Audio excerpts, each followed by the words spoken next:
Ang teorya tungkol kay Chrollo Soldic ay isang popular na paksa sa mga tagahanga ng Hunter x Hunter.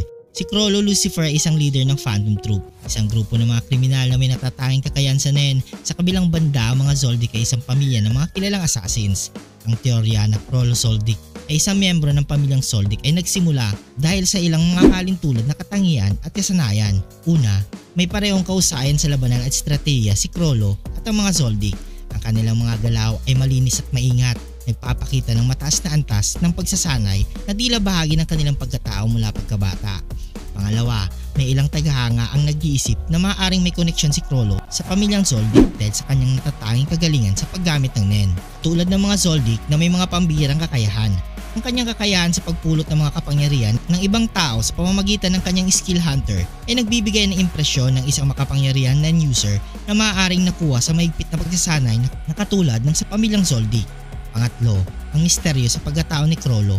Ang kanyang background ay nagbubukas ng maraming espekulasyon. Hindi malinaw kung saan siya nanggaling o sino ang kanyang mga magulang. Ito ay nagbibigay daan sa mga haka-haka na siya ay maaaring bahagi ng isang kilalang pamilyang tulad ng Soldic, ngunit lumisan upang sundin ang sarili niyang landas bilang leader ng Phantom Troop. Subalit mahalagang tandaan na ito ay mga teorya lamang, walang opisyal na payag o ebidensya mula kay Yoshiro Togashi. Bukod sa mga nabanggit na, may iba pang aspeto na nagdaragdag sa haka-haka na si Chrollo ay maaaring konektado sa pamilyang Soldic. Isa sa mga pangunahing dahilan ay ang kanyang likas na kakayahan sa pamumuno at taktika.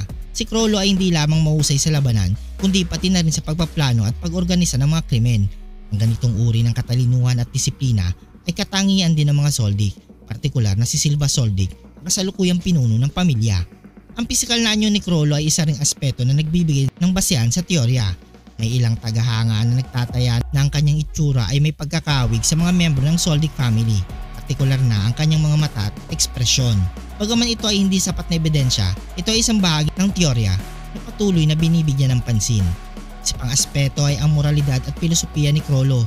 Bagaman siya ay leader ng isang grupo ng mga kriminal, may sariling prinsipyo si Chrollo na pinaniniwalaan. Halimbawa, kahit na siya ay gumagawa ng mga kasamaan, siya ay may malalim na paggalang at pagmamahal sa kanyang mga kasamaan sa Phantom Troop. Ganitong uri ng lohika, damdamin ay makikita rin sa mga Soldic na bagaman mga assassins ay may malalim na respeto at pagmamahal sa isa't isa bilang pamilya. Bukod dito, ang kakayahan ni Chrollo ay umangkop at magtagumpay sa iba't ibang sitwasyon ay isa pang katangian ng karaniwan ng mga Soldic. Kanilang pagsasanay mula pagkabata ay nagbubunga ng mga membrong may mataas na antas ng adaptability at resourcefulness. Ang kakayahan ni Chrollo na mangolekta ng mga kakayahan ng iba at gamitin ito sa kanyang sariling pamamaraan ay nagpapakita ng isang uri ng versatility na posibleng nakuha rin mula sa ganitong uri ng training. Sa kabila ng lahat ng mga teorya at spekulasyon, mahalaga pa rin ang pagrespeto sa orihinal na nilalaman ng kwento at sa intensyon ng may akda. Ang mga detaling ito ay nagdadagdag ng kulay at lalim sa pag-unawa natin kay Chrollo bilang isang karakter, habang ang teorya na siya ay isang Soldic ay nananatiling isang haka-haka.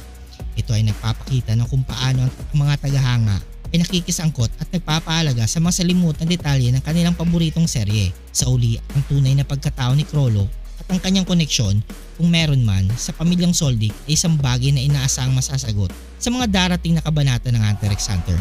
Kung nagustuhan mong video ito, huwag niyong kalimutan mag-like at subscribe and hit notification bell button para updated kayo palagi sa ating video. Maraming salamat.